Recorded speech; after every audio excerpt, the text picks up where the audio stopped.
for which we will also share the details in case you haven't been able to join it yet. Our Food and Agriculture Commodity Systems Community of Practice and its digital platform. There's going to be another session on June 26th. So if any of your colleagues or friends or acquaintances haven't managed to join this session today, there's another session on June 26th, targeted more to the Americas and afternoon CET time. And yes, so we are going to, now I'm going to ask you, if possible, we will have the chance to do a proper check-in, at least in small groups. But in the meantime, if you can please change your name on Zoom to basically the name that you would like us to call you, and also which organization you're joining us from today. That would be great. And you will see that we will, as the session moves forward, we will change your name and add a number to it. Please do leave that on your name because we will use it as reference for the more practical interactive session. I would like to also introduce and thank Alejandra from our Community of Practice team, who's joining us today for the technical support. Ale, thank you so much and welcome. And thank you, Sole. Thank you very much. It's a pleasure being here as always. Thank you so much. And I will now start with our rules of engagement, or invitations, I would say, because rules sound a little bit too normative. But basically, when it comes to building effective collaboration, we want to walk the talk. And so during these 2-hour sessions, this is not going to be about just me presenting or talking at you. It is going to be an interactive session. And so we would love to invite you to show up and learn and participate, share your reflections, your insights, your questions. Your voice matters. As much as it matters in collaboration, it also matters in this space of learning. We are going to walk through some key ideas and concepts, but we will spend a lot of time looking at effective collaboration from the perspective of how does this look like in your own reality, in your own work, in your own practice. And we will see that there's no one size fits all when it comes to effective collaboration. And so we're going to work with some concepts and ideas that can guide us through how to find the right effective collaborative action space for your own work and your own processes. And this is just a discovery session, so we're only starting. Yeah, we will have deeper dives, and some of our colleagues here have joined what we call the ECA labs, effective collaborative action labs. And these labs are specific to some projects, but they can also be tailored to other community groups. And we will launch an ECA lab for our FACS, Food and Agriculture Commodity Systems Community of Practice, after the summer. So there you will have the chance to dig deeper into the different concepts and ideas and principles behind and apply this to your work even more. Before we continue, I'm going to introduce myself. My name is Maria Soledad. You can call me Sole. I'm from Argentina originally, but I'm based out of Hong Kong, and I'm the Effective Collaborative Action Lead in the FACS team, Food and Agriculture Commodity Systems team. I'm going to continue repeating what the acronyms mean, because I know that they can be a bit overwhelming for those that are not necessarily familiarized with them. And my role is to support countries and projects in designing and executing multi-stakeholder collaborative spaces and bringing this element of effective collaboration and systems change into the way that the projects work, design, how teams come together, and how different stakeholders walk through that path of from design to execution to achieve the outcomes and the impact on the ground. So this session is also part of our global platform support. So FACS team is supporting the FOLUR Global Project. For those of you who aren't familiar with the FOLUR project, it's a 27-country project funded by the GEF, for which our team, together with other agencies, support the global platform, meaning that we provide capacity building, knowledge management, and learning opportunities to these countries through digital means and also through content. So this session is kindly offered to the community of practice via FOLUR, and we've invited other people as well, because we believe in the idea of cross-learning and cross-pollination through different projects. So today we're going to spend the next 2 hours learning about why collaboration and systems change are so important for food and agricultural commodity systems transformation. So what is the business case in a way? And I'm sure you all know it. I think the key thing here is how do we have a shared understanding, and how do we articulate that? So these materials, you can also take and use them further with your own audiences later on.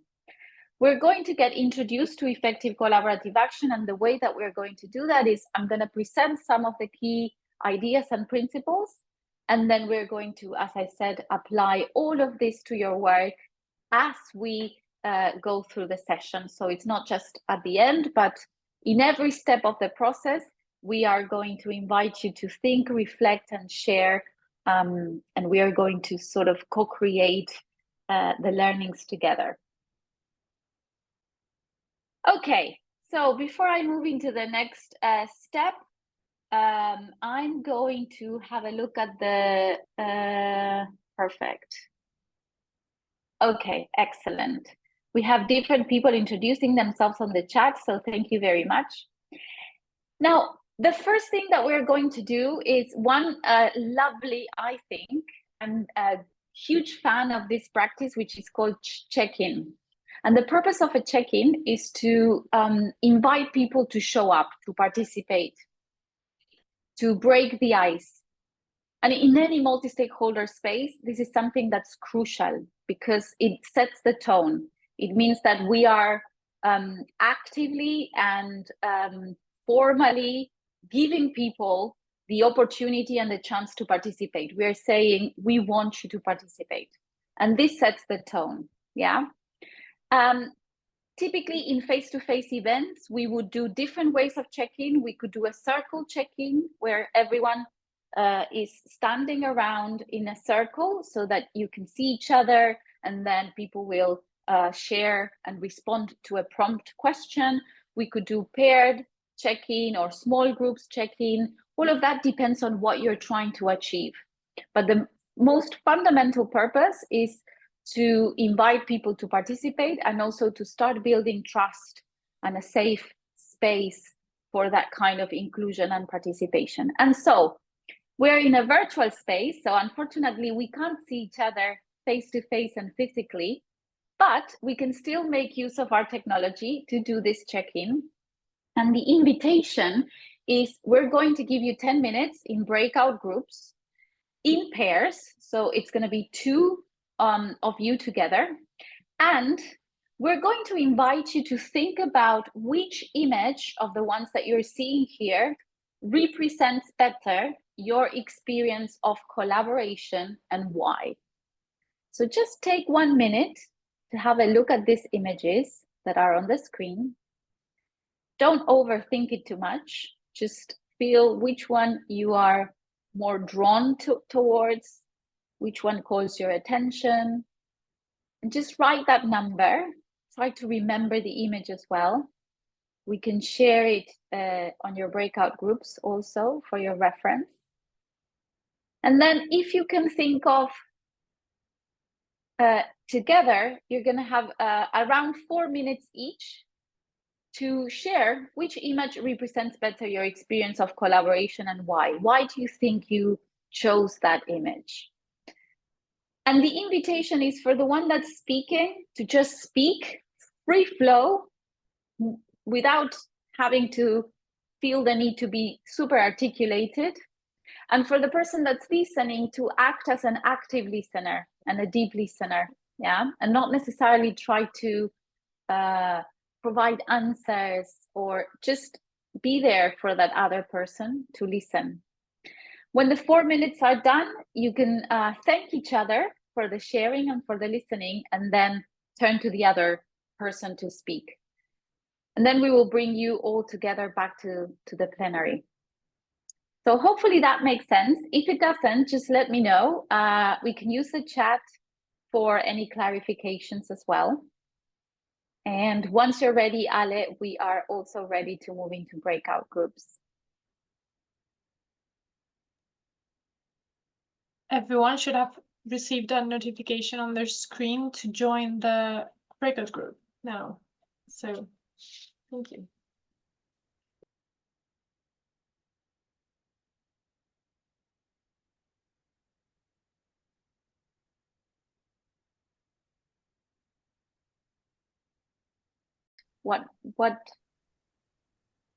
What came up in those breakout groups?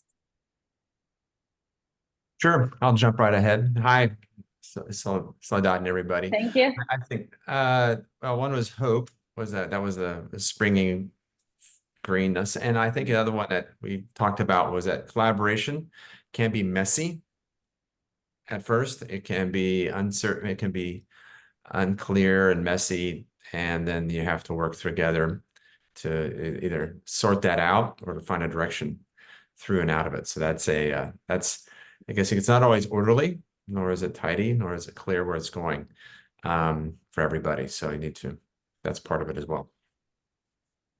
Thank you, Ross. And would you like to say a little bit about yourself before we move to the next person? Oh, sure. Yeah.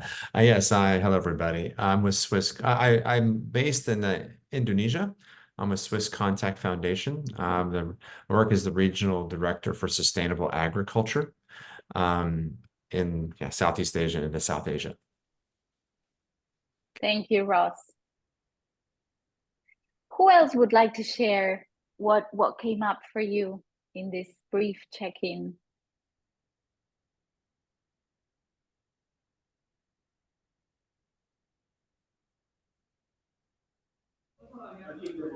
Hi, myself Devjyoti. Yeah, I am audible. Hi. Okay. Welcome. Yeah, thank you. During the discussion, we are basically discussing how the multi-stakeholders approach can be useful in sustainable agriculture practices, and it also came up that engaging private sector enterprises are also very important because the sustainable practices also involve cost, which generally increase the cost of production from the farmer side. So we need to create a market where consumers are also ready to like provide the additional amount to like acquire those sustainable products. So unless and until we are able to engage the private sectors effectively, the sustainable agriculture practices will not be like able to penetrate to the farmers' general practices. Thank you very much. And you are bringing such an important topic that we will discuss further, which is when we work with complex systems, one of the key questions is where does the system start and end? And it's not an easy question to answer. And in food and agriculture commodity systems, we often, as practitioners, depending on the organization that we're working in and for, we have these questions all the time. Who are the stakeholders that need to be included? What parts of the system need to be part of our work? Consumers is one that is hugely important. And yet, when you look at value chains from an UNDP perspective, there's so much that happens before. And so being intentional about how we draw the lines and the boundaries around the part of the system that we're going to work with is definitely key to bring this effective collaboration into action.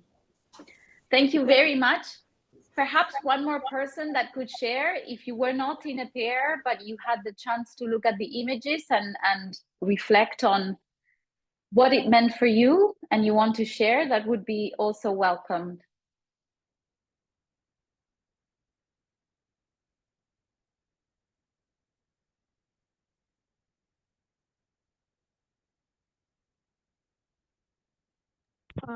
I can go. Yes, thank you. So thank you so much for this wonderful session. So I am Kirti Divakaran. I work as an agriculture research officer in IUCN with Simon. Yes. It was a wonderful session I was paired with Mara. And when we were discussing, for me, during stakeholder collaboration, I enter so I would say that I picked two images, 4 and 5, one with questions and the other one with puzzles. So that's my state would be like when I enter the meeting, I would have a lot of questions. But then at the end of the questions, I would be puzzled. Like at the end of the session with the stakeholder meeting, I would be having a lot of puzzles, like where to start, how can we bring every aspects in one page, and how can we stand together in one, because everyone have different perspectives towards the same goal. But then I would be puzzled, and it needs more refinement in multiple sessions to get into to make sure that everyone are on the same page. So this is my perspective. Thank you. Thank you very much. And yeah, absolutely. It takes time to build this shared collective vision, right? And how do we go about doing that? We will absolutely cover that as well. Thank you so much to everyone who shared their thoughts and reflections. Please, if you would like to share more, we can pass now to the chat. So you can share on the chat and we can read it as we go. In the meantime, as you can see, and this is, you know, looking at the from a two dimensions perspective, right? The dimension of you as a participant of this session, but the second dimension is you as a potential user of these tools and these practices in other forums. This is one tool that you can already take with you, which is check-in. We've shared the one slide on Google Drive, so you can download it and use it anytime. And you can see what the effects of that are, right? It creates some interaction, some participation, some trust among stakeholders and people involved. And now the second layer to that is how do we make sense from individual to group to collective, right? And so what we are going to do now is ask you a question based on what you heard, your own insights, the pair check-in, and now this group reflection. What is good collaboration for you? What do you think is good collaboration, or how would you describe good collaboration? And I'm going to pass now to the Menti, where we can see the results live.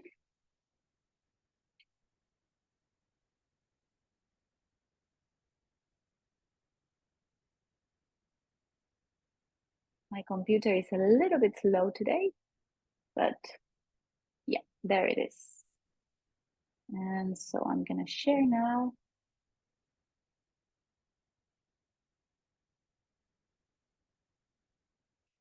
Let's see what responses are coming our way already. All parties are actively involved and heard equally. Fantastic, thank you. If you have any challenges with Mentimeter, feel free to add it on the chat. Multi-generational and interdisciplinary. Fantastic, thank you. Multi-perspective. There's a lot of multi,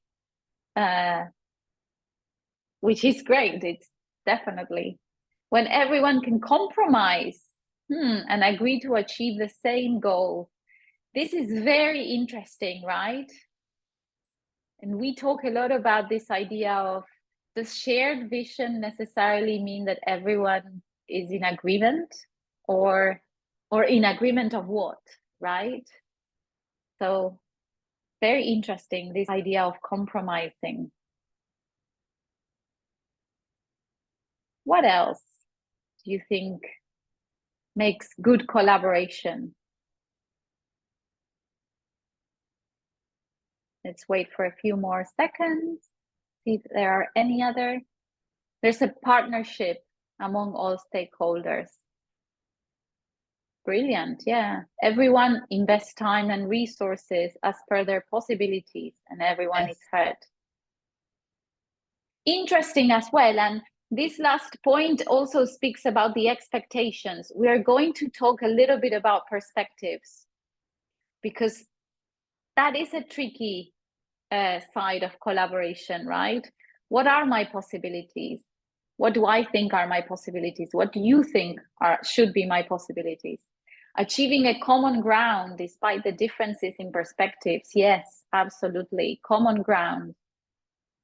Ideas emerge from dialogue that didn't exist before.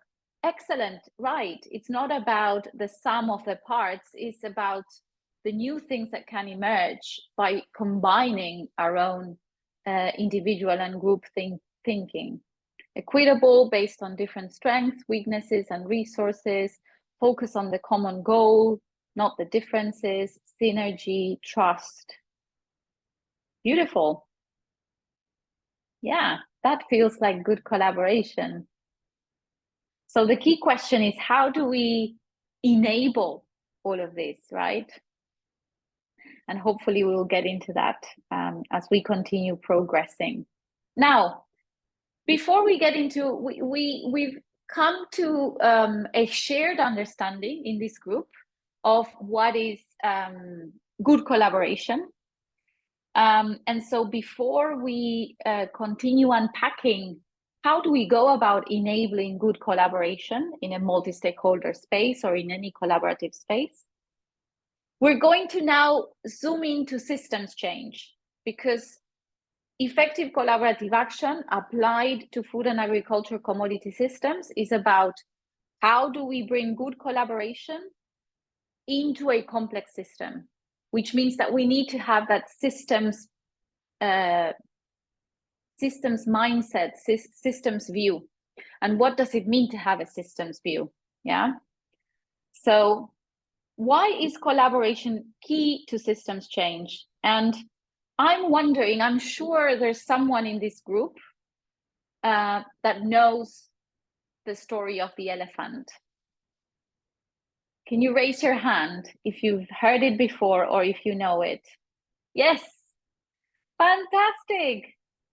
Okay, Martina, can I kindly ask you to share with you the story of the elephant with us? Are you able to do that? Yes, I'll talk you through this wonderful picture where we see different people that give their own opinion without listening the other. So they look at what they see and they come to a conclusion. And it seems the right conclusion looking at what they see, but if they would convene and share and put the picture together, it would be very different than a wall, a rope, a fan, a spear, and that would be a snake. A snake, that would be an elephant. Thanks. Thank you. Thank you, Martina. What else, Simon, I noticed that you raised your hand too. What else could you say about this story based on what you've learned or listened in the past? So from the way I remember it, and here it's you can see in the picture that they are blindfolded, and I've heard that, you know, using those senses, what you are trying to use to get a clear picture is what you have in front of you. So they're using the sense of touch. And with that, as each and every person says, you know, depending if you touch the side of the elephant, you say it's a wall, everything's flat, and there's no no way through. If you touch the tail, you say, oh, it's a rope. If you touch the leg, it's a trunk.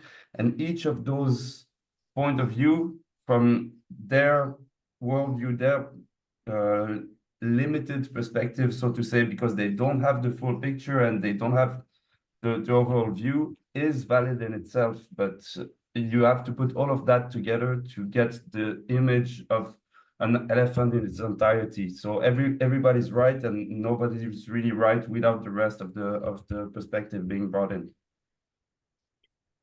Fantastic. Thank you very much, Simon. And thank you, Martina, also for helping me reconstruct this story, this very powerful story. Anyone else would like to share any other insight or any other thoughts about this image?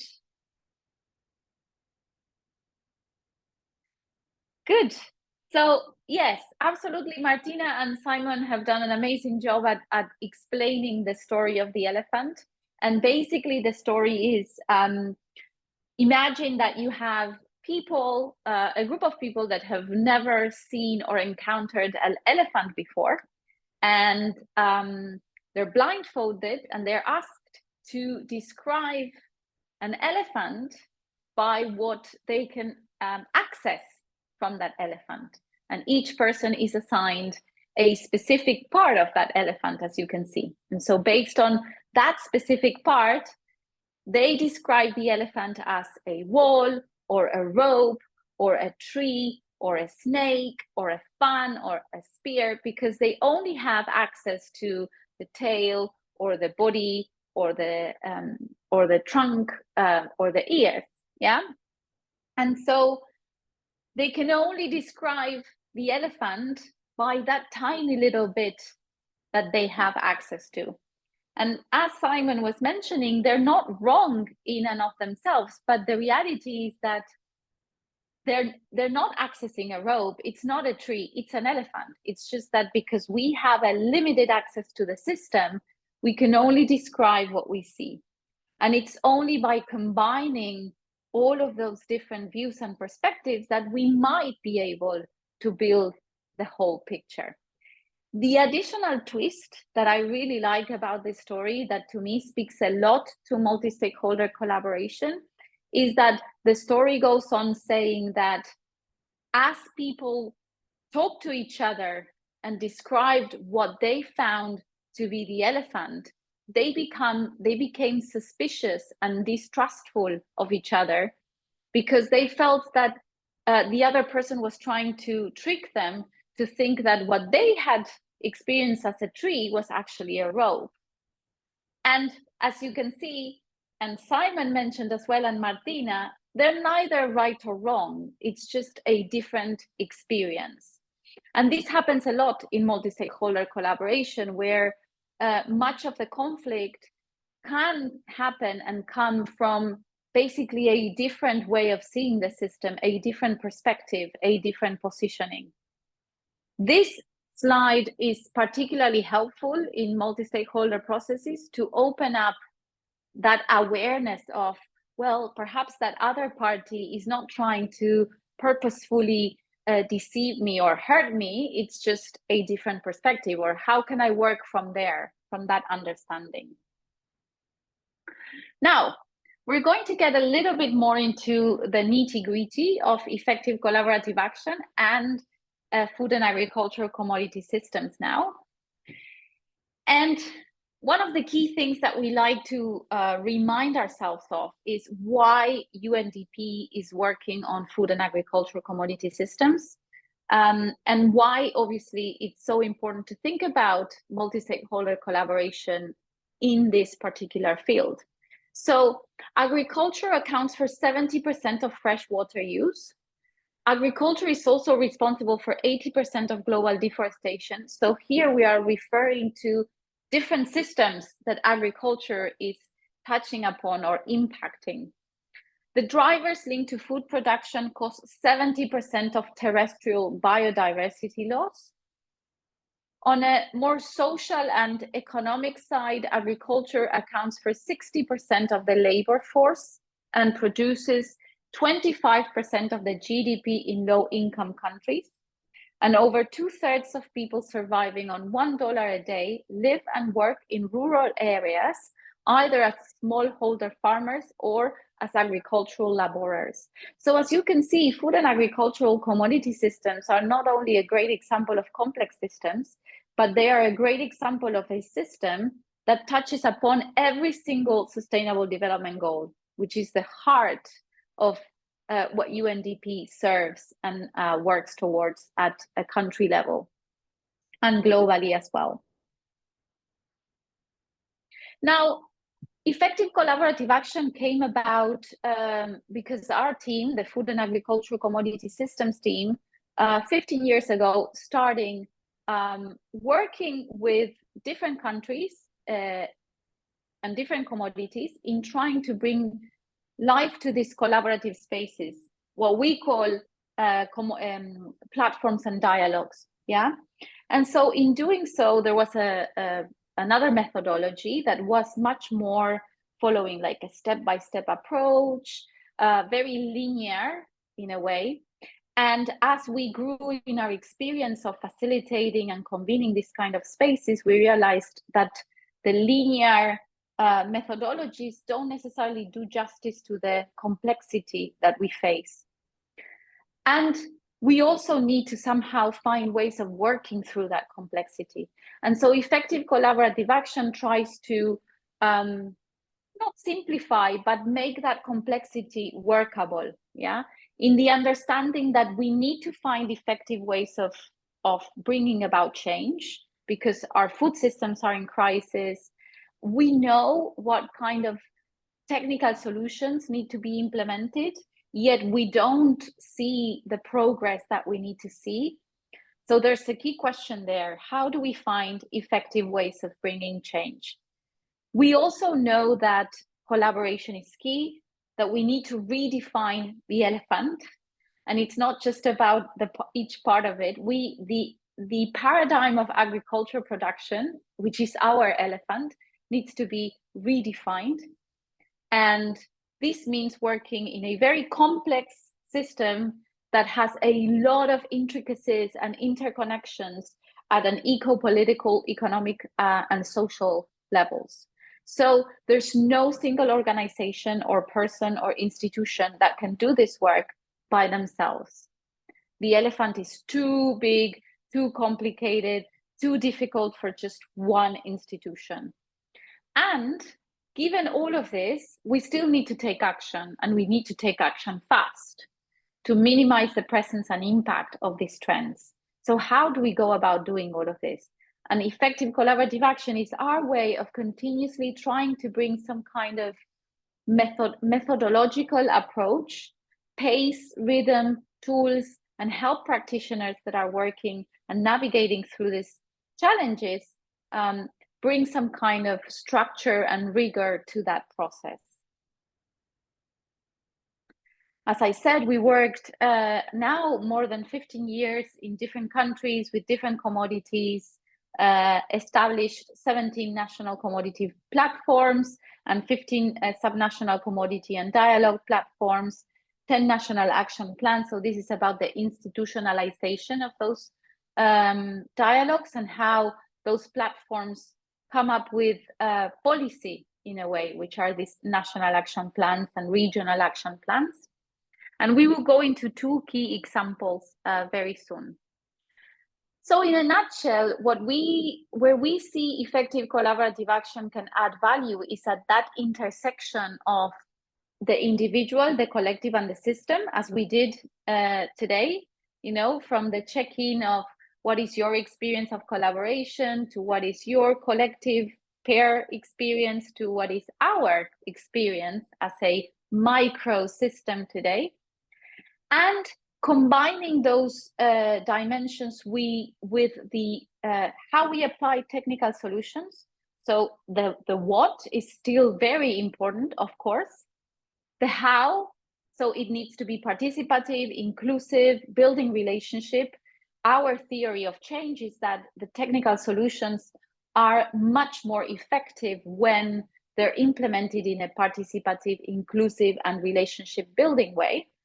And the who, meaning the inner and outer dimension. So working in our individual selves, first on becoming more self-aware of our own role and participation in the system, so that from that awareness, we can work with the collective and the system as well.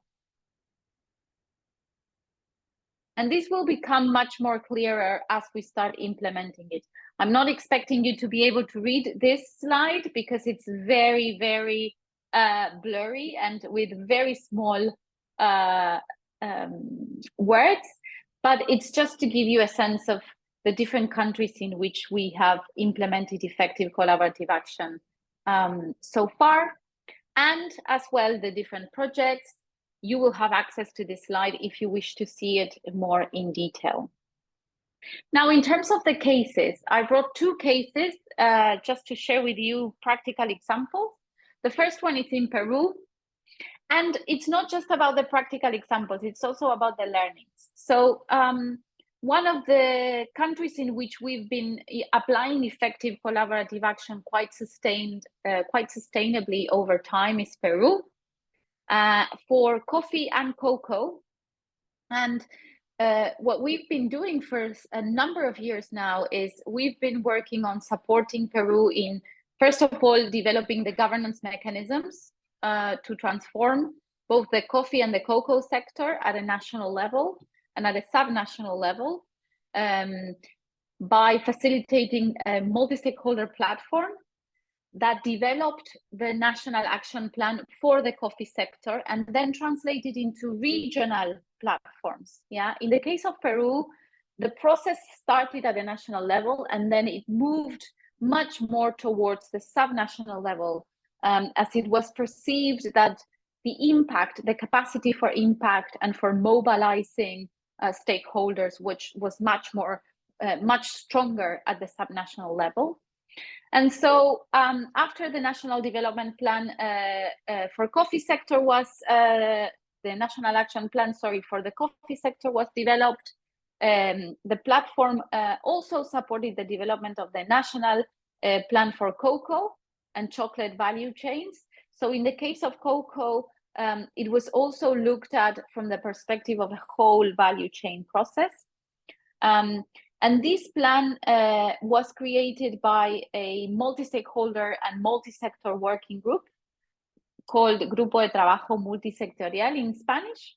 And all of this, the interesting part about Peru is that all of these different multi-stakeholder spaces and plans were institutionalized. They were established by either a ministerial resolution or a national decree. And now we continue to work with Peru on a next phase of a project where we are focusing on strengthening the governance and the multi-stakeholder participation at this regional level through the regional platforms, and develop a more regional plan, particularly for the coffee sector, where we can bring in more of the regional stakeholders that haven't been involved in the national plan. How do we make it much more region by region basis, so that the connection between the national action plan and the regions is much more closely knit? Another example is sustainable palm oil. So UNDP and the FACTS team has been working very closely as well in Indonesia. And similar to Peru, the focus has been on the institutionalization of sustainable palm oil development. And initially, the government of Indonesia and UNDP led what was called the Sustainable Palm Oil Initiative, or SPOI, which started to address some of the key issues in palm oil. And this alliance was the first one that included private sector and other non-government parties. And the objective of SPOI was to put forward a managed growth of the sector as a driver for sustainable development. So again, you know, bringing in more rigor and methodology to the growth of the sustainable of palm oil. And this SPOI initiative created the Indonesia Sustainable Palm Oil Platform called FOXP in Bahasa Indonesia, providing this neutral space. So it merged or transformed into this multi-stakeholder platform that was also legalized and institutionalized at national level. And this FOXP, or the Sustainable Palm Oil Platform, eventually developed the National Action Plan for Sustainable Palm Oil, the NAP-SPO, and FOXP, this platform, evolved into the governance mechanism for that NAP-SPO. And now for 2024 to 2026, the focus is on the renewal of that NAP-SPO and the governance with a much more stronger leadership, government leadership under a new presidential regulation. So the government has paved the way in a way to play a much more active role in leading the efforts to implement the NAP-SPO. Now, what have we learned in terms of effective collaborative action in these processes? First of all, that collaboration is a relational practice, which means that it takes time, it requires personal exchange, either virtually or face-to-face, but face-to-face is much more effective, I must say. The interactions are not just what we call transactional. They need to aim at bringing people closer together beyond the transactional work. And many times when we are advising countries and projects and they're asking us to help them with the next multi-stakeholder dialogue or event or meeting, the first thing that we say is, how is this going to serve the building of relationship among stakeholders? And not just the typical one-day event where different people come with their own PowerPoint presentations and they present and there's a Q&A and that's it. That doesn't build relationship. That's just presenting data and information. So how can this event help create relationship across and among stakeholders? As I said, incorporating practices like check-in, storytelling, deep listening, co-creating agendas and working together. So many times we invite key stakeholders to meetings where we ask them, for this next multi-stakeholder forum event, what would you like to discuss? What would be helpful? What would be useful?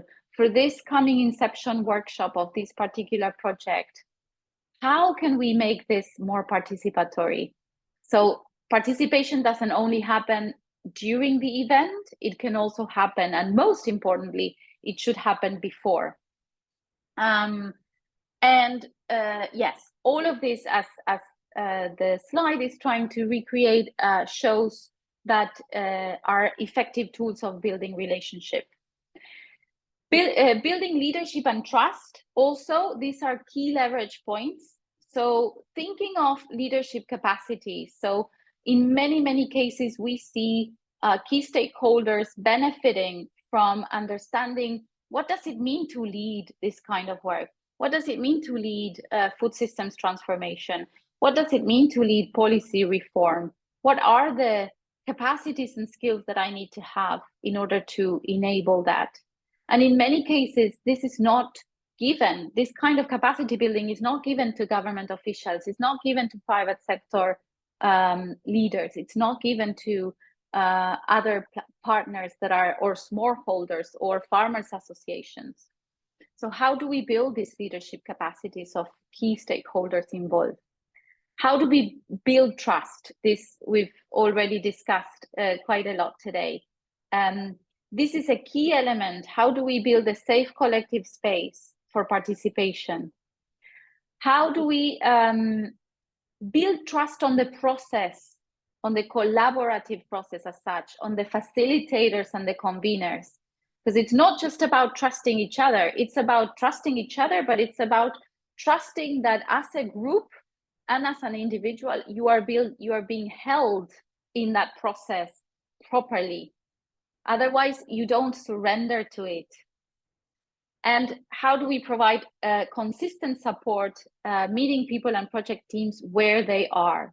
And I must say that one of the things that we found at the beginning when we were implementing effective collaborative action is that we were told, you're using very sophisticated language that doesn't mean anything to our groups, our communities. So how do we make sure that the language and the interventions are designed to meet people where they're at? This is super important. Regular facilitated work sustained over time is key. Collaboration takes time. Both examples that I've shared, we've been working for more than 5-6 years, even 8 to 10. What does that mean in terms of the impact that we want to achieve and the action that we need to take and the urgency that we're working on? It has a lot of implications, but collaboration takes time, and it takes regular and solid facilitation. It's not something that happens in a one-off training or a one-off workshop. And another thing that we keep on saying a lot to the people that we work with and the projects is trainings, workshops, events where people come together also need to have a structure around them before and after, so that whatever comes from that workshop is sustained over time and implemented afterwards. Typically what happens is that you would have a multi-stakeholder space or dialogue or event, and there aren't many mechanisms to capture what happens in that space and take it further into the day-to-day business as usual of the different stakeholders that leave that joint space after 1, 2, 3 days, half a day. And then the other thing is that it's a very crafty, I would say, endeavor. Sorry, there's another call coming up. It's a very crafty endeavor. It's there's no one single recipe for effective collaboration. And that's why we say what tools, what practices need to be defined on a case-by-case basis. So good facilitation is making sure that you have a basic structure, but fundamentally remaining flexible and responding to what emerges in that process. And what we are going to share in the next minutes after we take a break is that fundamental structure that you can rely on so that you can focus on that adaptive, flexible part.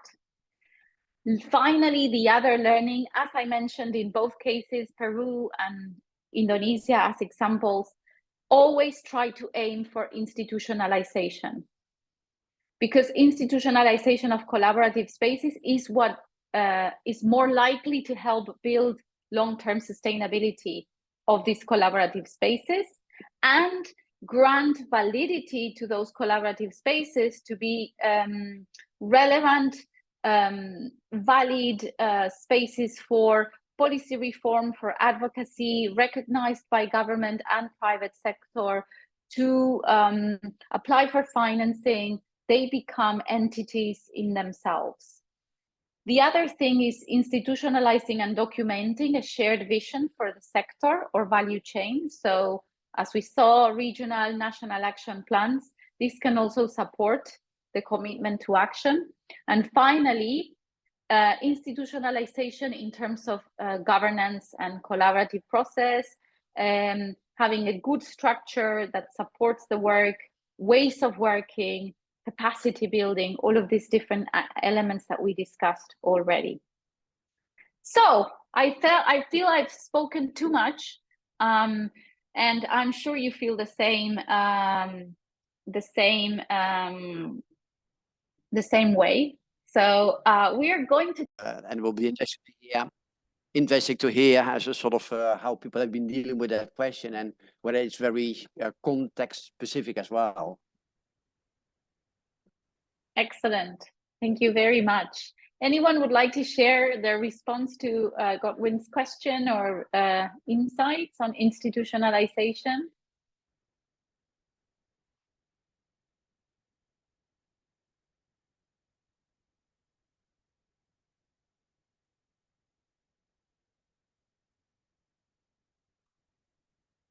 seems it's harder than what we expect, Godwin, because Yeah, I'm not quite sure what the was it to respond to Godwin or share experience? yeah, share both. Yeah, share experience, respond. Well, I was part of an institutionalization of an effort around the cocoa sector in Indonesia, where we had some large projects that were kind of became a convening purpose for the chocolate industry, the cocoa industry across the country. And then the project ended, and then the partners stepped in. They said, well, we need to keep this going somehow. And it was really some visionary partners that did that, and they financed it. They got members together, and it became quite, and it lasted for institutionally. It endured for about 15 years on that. I think that was, I mean, it became I said what the Pope was, he said the presentation before Soledad was, an element of both trust, legitimacy, different viewpoints. And there was but there is always one thing about this, is usually when it has a institutionalization, it's usually of driving someone or some part of that member of that is the champion. And the challenge is that champion, then others begin to see that champion. They value the leadership, but then they say, well, it's that person or that institution, that their thing, you know? So that's one of the, how to keep it institutionalized this way, pushing it, but not be totally seen as being captured by the agenda being captured by that. Strong, even if you try to express the most visionary and open leadership, still that impression is there. So that's that I offer. You're on mute, Soledad. Thank you. Yes, I was saying absolutely. And before sharing a few potential reflections on that, anyone else would like to share anything? If you want to share, and you can, that would be super, with your mic and your camera on. If you can't turn on your camera, but you can turn your mic on, that's also acceptable.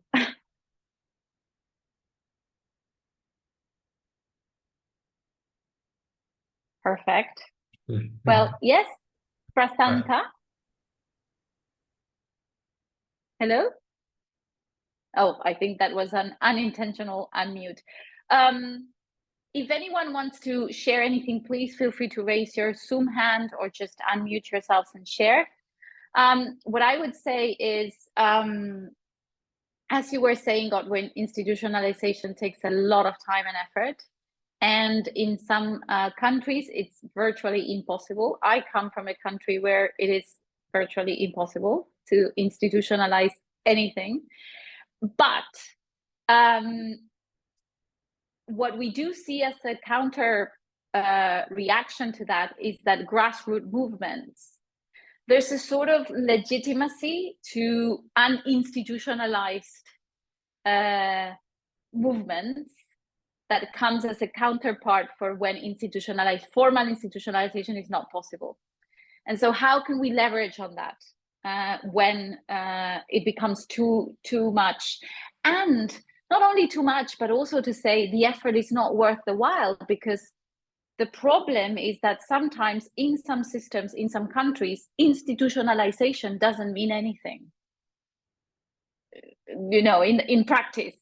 Yes, when the systems of institutionalization are broken, then there's the legitimacy happens through a different channel. And so what I've seen happening, particularly in some countries in Latin America, is exactly that, is how certain multi-stakeholder spaces become institutionalized, but mostly because of their intrinsic informal power, and not necessarily because of the power that's granted by law, basically. And this is an interesting also space to navigate. Yeah. And anything else that needs to be said or shared in terms of institutionalization?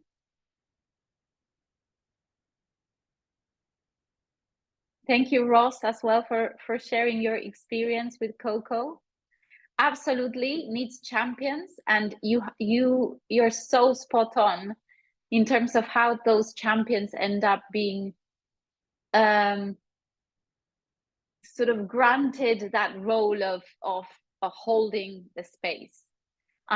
In our experience, our lessons learned in that sense have been that the championing is not just about the institutionalization, but the capacity building. So making sure that there's a governance mechanism and capacities are built so that people understand that a multi-stakeholder space is a shared responsibility.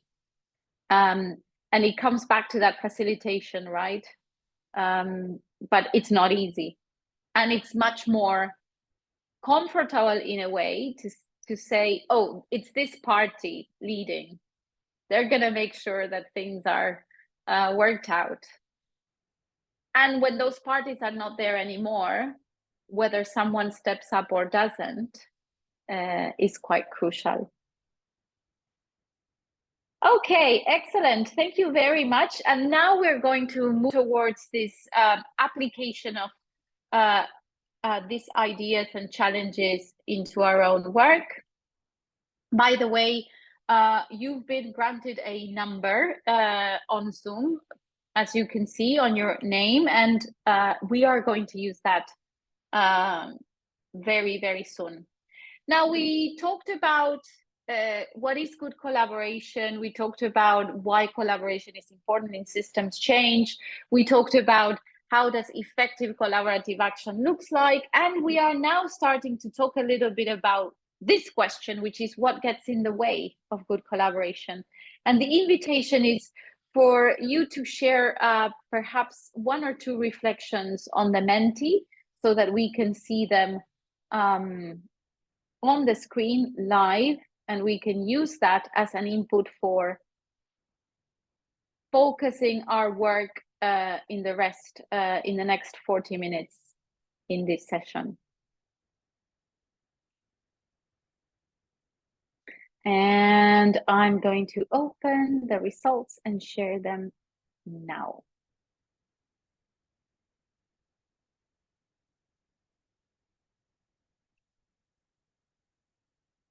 Yes. Sectoral ego. Yes. Stakeholder ego as well. Long-term engagement, build trust. Absolutely. What else gets in the way of good collaboration in your experience?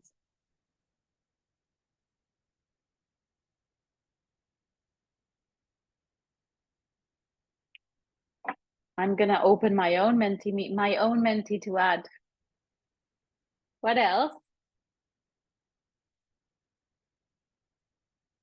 I'm opening Menti.com. Any other ideas? We'll keep it open for 20 more seconds. Other business as usual priorities? Yes, absolutely. That's definitely spot on.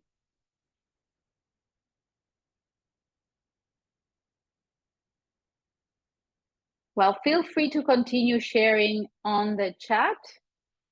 Focusing on the technical and formal and losing the collaborative spirit. Absolutely.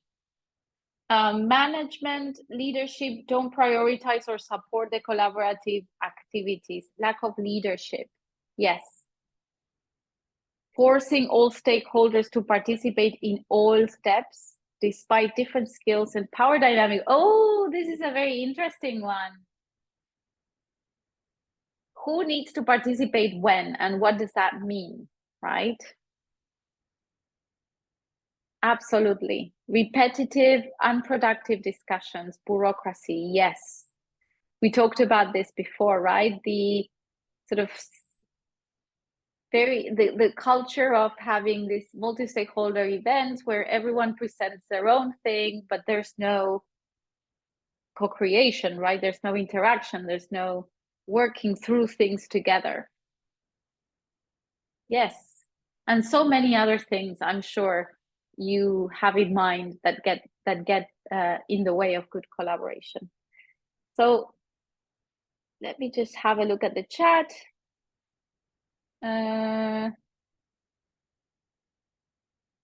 Oh yes, Ross, sorry about that. So the Menti is here, but in any case, please do feel free to add on the chat, and we will. Alejandra gave me a box to type in. Okay, thank you. Excellent, thank you so much. So yeah, so many things get in the way of good collaboration. We know that. And as we discussed before, collaboration is not always easy. We see things very differently, the same thing, and we're still right, but that doesn't make it any easy. So how do we create a shared vision? How do we work together beyond what may separate us is a key fundamental question in multi-stakeholder collaborative spaces and in food and agriculture that we're so desperate to transform. So we're going to go through the components of effective collaborative action. And then, as I said, we're going to take a little bit of time now in two parts to look at the application of this in our work. Now, if you think about your work, before we go into the ideas and the components, where would you or could you apply effective collaborative action in your work? And we're going to ask you to use a Google slide for this that we've put together. That's what the number is for. We're only going to take 3-4 minutes, and it doesn't have to be anything sophisticated or elaborated. The purpose of this is to connect with a real situation. That helps and makes it easier to then connect the components of effective collaborative action and land them more practically. Yeah. So take 3-4 minutes. Find your Google slides based on your number. So David, for example, is going to be document number 6. Simon is going to be number 5. Kurti is going to be number 4.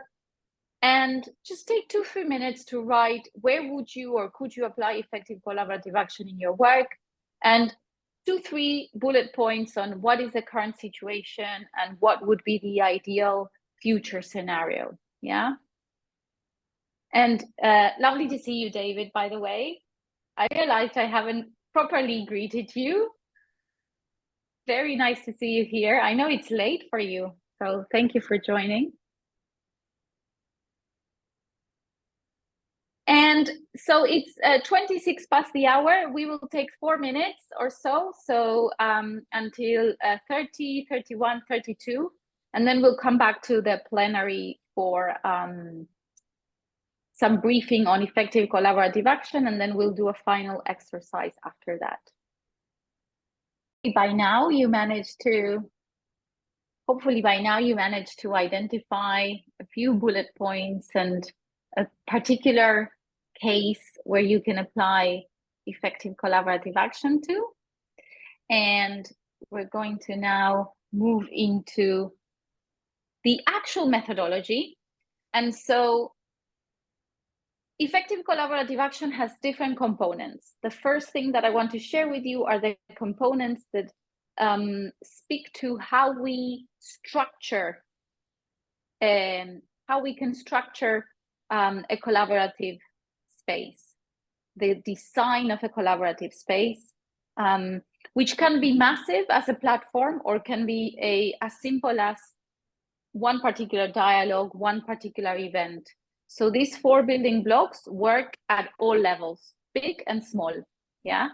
And these 4 components are understand the system, co-create the approach, take collaborative action, and learn and adapt. And as you can see, they have numbers assigned, but they're not meant to be linear as such.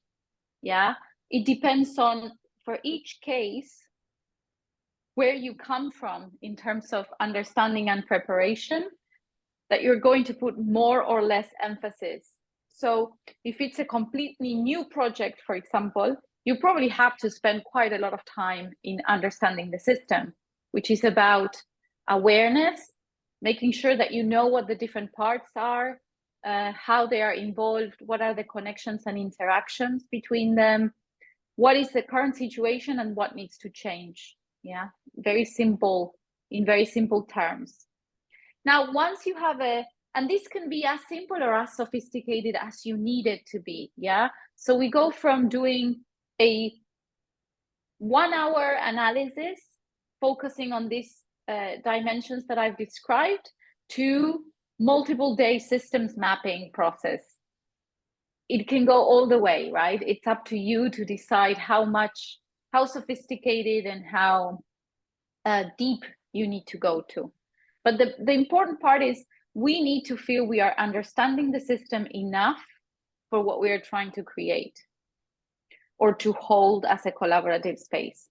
Then we move into co-creating the approach, which speaks to this idea of how do we come up with a shared vision of what that space should be, should look like, what its role should be, and a shared vision of what we want to achieve for that particular commodity, value chain, landscape, if it's a geographical scope.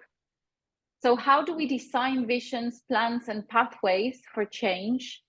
And how do we make sure that we design this in an inclusive, participatory way? The questions that you were already posing already, who are the key stakeholders that need to be involved? When? What's the right way, culturally speaking, to involve them? Because bringing everyone to the same table and to the same room doesn't translate into inclusion and participation necessarily. So it's much more nuanced, right? But this building block is about looking into how do we develop a shared vision that we can use as the basis for coming together and working together.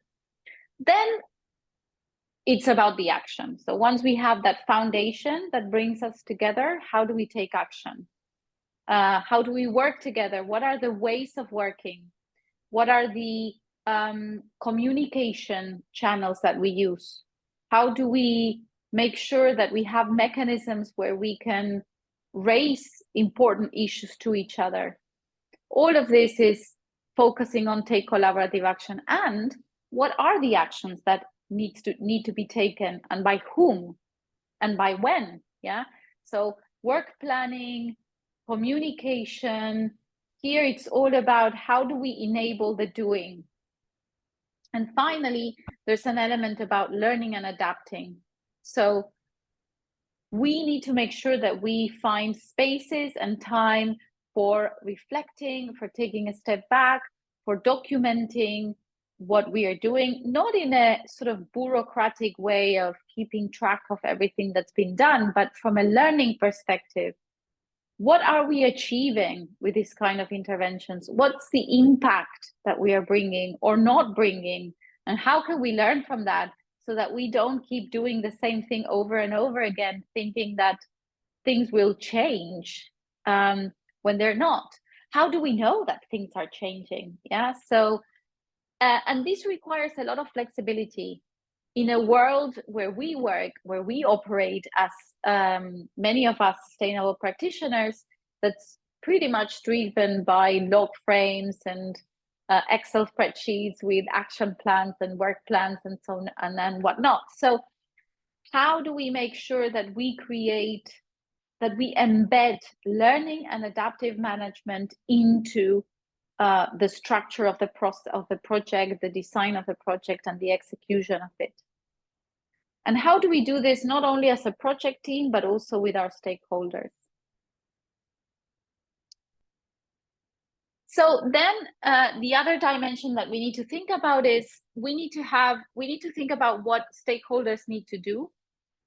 Who are the stakeholders that need to be involved? So what are the stakeholder actions that need to be taken? Understanding the universe of stakeholders impacted, what is expected from each other, from each stakeholder, and what they expect from each other. And then what we call the backbone support with it, and this is something that's super underestimated. This is the foundation required to support the work. And it's about people, funding, communications, event organizing, facilitation, convening, coordination, logistics, administration, all the stuff that needs to be in place so that everything else happens. And this is very much underestimated usually in multi-stakeholder spaces. Finally, we talked about the building blocks as the methodology that helps design and structure collaborative spaces. We talked about stakeholder actions and backbone support as the things that we need to ensure that we think of.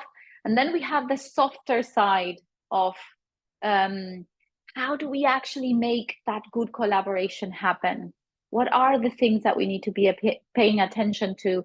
The underlying currents of relationships and behaviors. And this is obviously more complex, but what we've done from an effective collaborative action perspective is we've tried to simplify it to 10 key principles. And these 10 key principles are, as you can see on the screen, understanding the system, building systems leadership capacity, inclusion and working with power, working through conflict, collaborative actions and investment, participatory learning, communicating effectively, gender equality, institutionalizing the new, and building a safe collective space. As you can see, there's a lot of overlap between these and the building blocks, right? Because again, they're not separate. These are more related to the practices that need to be in place. The building blocks are more about the process, yeah? And we use as well the 10 key principles of effective collaborative action as a way of having a baseline assessment of the state of collaboration through an assessment that we call signals of change, yeah? So every time that we start supporting a project or an initiative, we do this signals of change process where we look at, for each key principle and some other dimensions, what's the baseline state? How good the collaboration is? What are the limiting conditions? And where is good collaboration already happening? So that we can have a good understanding of the starting point and then monitor progress over time. I'm gonna pass on to, I would say then, finally, if we had to choose out of those 10 key principles, you tell me, oh gosh, 10 is a lot, I can't even think about, where do I start or where do I put my my focus on? I would say these are the key, what we call, out of those 10 key principles, the key essential practices are leadership capacity, systems leadership capacity, working through conflict, inclusion and working with power, and communicating effectively. So this is like the shortcut, if you wish. And every time that we work with a multi-stakeholder collaborative process, this is probably where we start in terms of, if we have limited resources, where we put our money and our efforts on.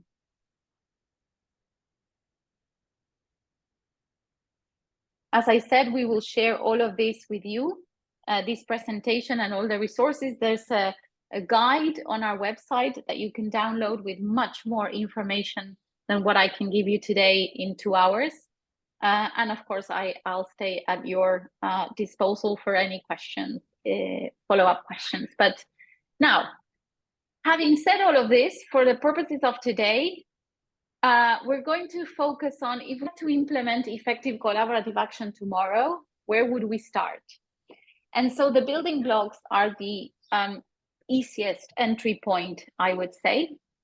And for each building block, we've built in this initial trigger questions, yeah? Because sometimes the hardest thing is to start. And these questions are aimed at helping you get that first sprint and get you off the ground with your thinking, yeah? So for each building block, you can see we have a question around process, which are the systems and subsystems involved, and what needs to change for understanding the system. And then a self-awareness question. Because as I mentioned at the beginning, facilitating or designing or supporting effective collaborative action is it's a coin that has two sides. It has the side of the work that I'm doing out there, and on the other side of the coin, there's how am I in it? What am I bringing to this process, consciously or unconsciously? Yeah, we are part of this as much as we may think of ourselves as separated from or objective. And so looking at both sides of the coin is really, really important. And that's the self-awareness question in this case. How am I becoming more aware about the system's dynamics involved? What biases am I bringing to this project?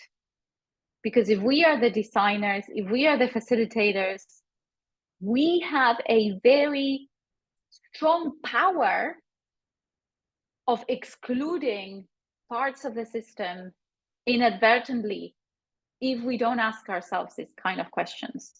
Yeah. And the same thing with the other building blocks, co-create the approach. How are we all going to go about working together? What is enabling or blocking participation and inclusion of all critical stakeholders? And from a self-awareness perspective, how am I encouraging stakeholders to come together to a common vision? What parts of me are getting in the way? My history, my own bias towards certain parts of the system, certain stakeholders. How do I bring trust to the table? And there's so many more questions. There's a full guide of questions that we can share with you. Take collaborative action. What is our shared action plan moving forward? How are we gathering input and feedback from insiders and relevant outsiders? And then how can I enable stakeholders to work together? How am I collaborating? With whom? Where and how am I struggling to collaborate, and why? And finally, learn and adapt. How are we capturing learning on an ongoing basis? From a process standpoint, what needs to change and adapt from the original plan? And from a self-awareness, what am I learning and how? How am I capturing my own learning? How attached am I to the outcomes and to the plan? So this is just, as I said, a catalyzer for you to get going, yeah? And so we don't have that much time, but basically what we wanted to offer in these few minutes that we have left is a space where you could think of, for that particular process initiative that you identified that you wanted to apply ECA to, which building block would you focus on first? And what are your insights from the guiding questions? What are the gaps that you need to attend to? And what are the follow-up actions and next steps that you can take? And so I'm going to leave this for you to use when and if you feel it's useful. But before, instead of sending us to breakout groups, perhaps we can use the rest of the time that we have just to hear from you. Yeah, what are your thoughts and reflections on what's being shared? How can effective collaborative action help you in your work?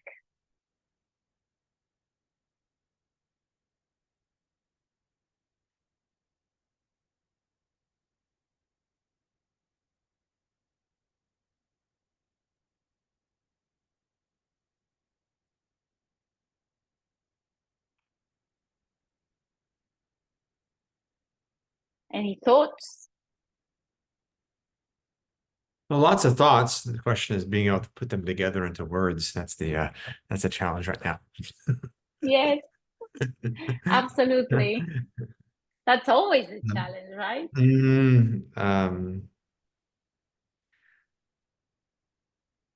I guess I'll start off by kicking it off.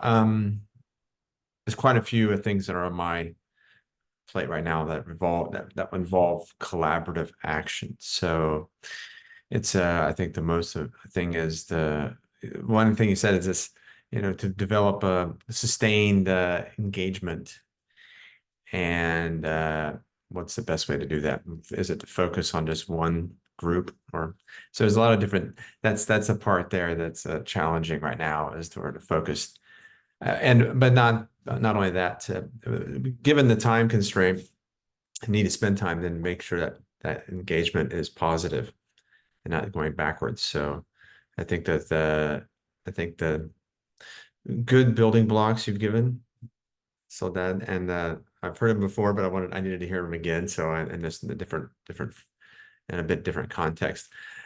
So I think one of the keywords here is being I guess you could say, to be systematic about it, because there needs to be a certain building blocks right point to begin to build up the relationships. I think one of the things we have here is terminology. So a lot of this is like that challenge. We're talking about regenerative agriculture. We're talking about these things we know, landscape approaches. People don't even have and discussing the concepts alone takes up a lot of bandwidth and time to get agreement on that. So I think that we also have additional challenges that sometimes we're introducing new concepts to people they're not grounded in them, and trying to get consensus around that is also a challenge. But I think that this would apply as well to things people know, and especially things they don't know yet. So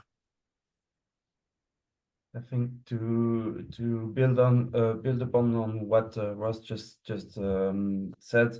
So it's not myself that is directly working with that, but as part of the Food and Agricultural Systems team in IUCN, we have a process called the Common Ground that aims to bring together the world of agriculture and the world of conservation that are historically kind of natural enemies, if we can say so, without forcing it too much. But agriculture is often seen as an issue for the conservation sector, and the conservation actors are often seen as troublemakers for productivity in agriculture. So, and both of the sectors speak different languages and work with different concepts, and it goes with what you put forward before in the slides, working through conflict, building systems leadership capacity and inclusion, and working with power. So all of those building blocks are here. But I would tend to agree with us on the fact that you need to have a systematic approach, and with this common ground dialogues, the idea is, as the name indicates, to start with the common ground. What can we all agree on? Soil health is important both for agricultural productivities, but also for safeguarding the ecosystem. Ecosystem services of all sorts is needed, and from this common ground, then we introduce the concepts that are important to both sectors. So we can talk about regenerative agriculture, we can talk about nature-based solutions, and some of those concepts are more familiar with one part of the group than the other. So the idea of first ensuring that we are all up to date and familiar with the same concepts, and that we can have a conversation based on that is something that is truly valuable. Otherwise, we talk to each other without really listening to what we would have to say and what we should or could understand. Excellent. Thank you so much. Thank you both, Ross and Simon, for sharing your work and experiences. And just one question before I pass it on to someone else. I'm wondering, Ross, when you were saying that you were working on the engaging, how to create this engagement, right? This sustained engagement. Was there any opportunity to ask that to the stakeholders involved? opportunity to ask them how to do how engagement could be sustained. Yeah, Is that- how they think engagement could be sustained in their own minds and Oh, I see. I see. You know, that's a good question. I don't think that question. No, I don't think that question was said so explicitly. I think part of it was okay. So when it's around a subsector, in this case, cocoa. In another case, I'm working on is horticulture. The stakeholders involved in that, the principal ones were making their livelihood or their businesses were based upon that. So they, it's kind of understood. When it comes to more of this, environmental services and so forth, the project you know very well around a landscape jurisdictional area. Now that one's a little more difficult because there isn't the livelihood is more, the issue of livelihood is more diffused maybe. So I think that's a more, in that framework, much more relevant and much more right up front how to make it sustained. It's a good question. But no, I don't think that question was really put out explicitly. So laid out on that. It's a good point. Yeah.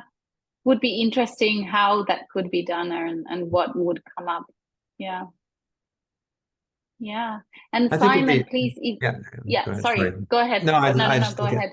Yeah, I think a nice one it has to go back to around one of the key points here is around this stakeholder engagement, talking about is what's at stake here. What's the issue? Is this something that's going to be we come together as stakeholders and deal with a short-term or a medium-term issue, and that kind of defines it. And then once it gets to a level of solution, then it disbands. Or is it something that is, we know is going to continue on and on and on? So I think it's also framing what's the purpose and the issue, and that helps I think that defining what the issue is and defining what the time that helps us understand what sustaining engagement is needed for. Exactly. Yes, absolutely. And that's a very, very good point, because not everything needs to be sustained over time. Not all collaborations need to perpetrate over time. So which ones are the ones that need to? Yeah. And Simon, please, if you are happy to share that particular approach that we were discussing, and I'd love to connect more with you and hear more about the tools and practices that you're using. Because we're always into this expanding the ways in which we can do these things differently. So thank you.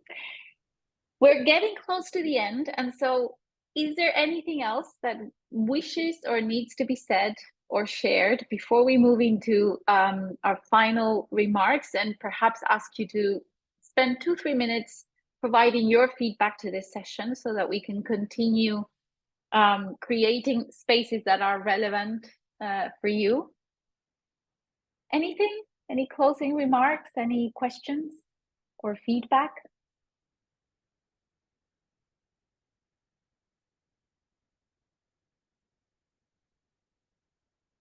Well, thank you very much. You can also use the chat, or as Alejandra has kindly shared, I'm going to ask you to please spend 2-3 minutes filling up the survey before we go, and then I'm going to share one final slide, and we're going to say our goodbyes for now. But we can and will stay connected. So thank you very much for taking the time to share your feedback on the link here. Sorry, if I just may, you mentioned that you would make the slides available. Will we receive an email to that effect, or do we need to connect on a specific website, or how would that go? If you yes, thank you. Thank you for asking.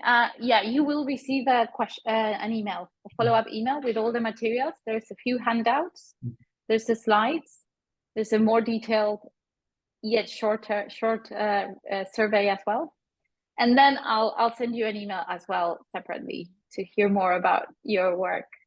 Perfect. I think so that we can. Yeah, I think you might know Pascal Bonzam, that was at UNDP before. Yes. So she's part of the team now in IUCN, and I think it. I put you in copy with the email when we reply. That would be lovely. I know Pascali very well, and yes, miss her dearly. So thank you for bringing her today in spirit. Oh, no worries, Femke. Please, thank you so much for joining. Thank you for sharing where you are. And if you have any questions or if you need to connect separately, just feel free to drop me an email or Alejandra.